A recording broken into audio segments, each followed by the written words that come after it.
Personal Story segment tonight. Does the government have a right to stop you from taking drugs? Celebrities like Sting and Montel Williams recently made a commercial funded by a George Soros organization telling Americans they should be allowed to do pretty much what they want in the consumption of narcotics. I support the Drug Policy Alliance because I believe in the right to sovereignty over one's own mind and body. Because I believe in personal freedom and personal choice. Because the war on drugs represents an extraordinary violation of human rights. Because whether you use drugs or not, you deserve to be treated with respect, kindness, and dignity.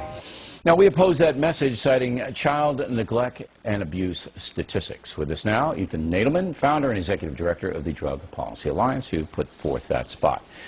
So, you know, the organization that researches the Center on Addiction and Substance Abuse, they say 70% of abused and neglected children in the USA have alcohol or drug-involved parents. And alcohol and drug-abusing parents are 3 times likelier, 3 times, to abuse their children and neglect their children 4 times as much as regular parents or parents who abstain. So that's why I oppose. Am I irrational in your I think so, Bill. I think you are. I mean, here's why. A lot of that stuff is alcohol. It's not the other drugs. You have very few cases of parents smoking too much pot and being called in by child services. That's the first thing. Second is we have laws to deal with child abuse and issues to deal with that. You're not going to argue that we should make alcohol illegal because the majority of child abuse cases involve alcohol abuse. Well, right? let me stop you there. I mean, we have laws that are reactive. They come in after the kid is abused and neglected, not before. And I can't believe that you and your organization, if you really care about kids, want to widen the intoxication net. You know, we already have 10% of Americans alcoholic, 10%.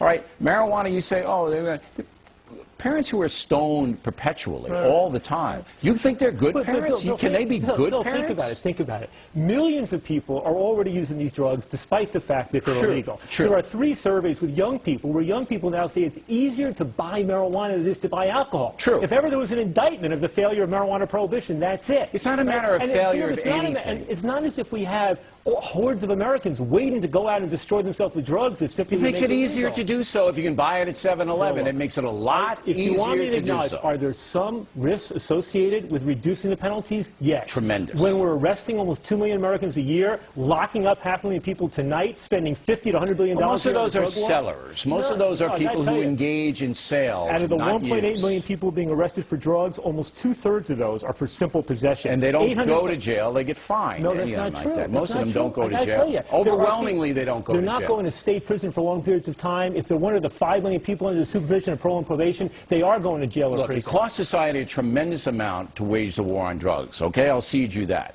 But when you have these overwhelming statistics of child abuse and neglect, and you say, oh, it's not drugs, it's alcohol, that's bull. Cocaine, heroin, meth, all of those things incapacitate parents. They incapacitate I can't help wondering where you would have been. Where would Bill O'Reilly of 1931 or 32 get on the debate about repealing alcohol prohibition? You know, I wouldn't care because I don't engage. People would have said the crime, the violence, the corruption, Al Capone, millions of Americans violating the laws, and they would have talked about the horrors also of alcohol abuse. But ultimately, what's the balanced, sensible, pragmatic policy? You sometimes attack, you say this is a liberal elite issue. But you know as well as I do. You got John Stossel, you got your colleague the libertarians want you got William Buckley and Milton Friedman bringing it back from the grave. Nobody can answer the question about the 70% that are substance involved and abuse and neglect. And society should condemn that and not make it easier for more people to be added. You want to condemn child abuse and child abuse? Yeah. I agree with you. Let's focus on that issue directly. Why we need to arrest 2 million Americans a year, spend $100 billion a year,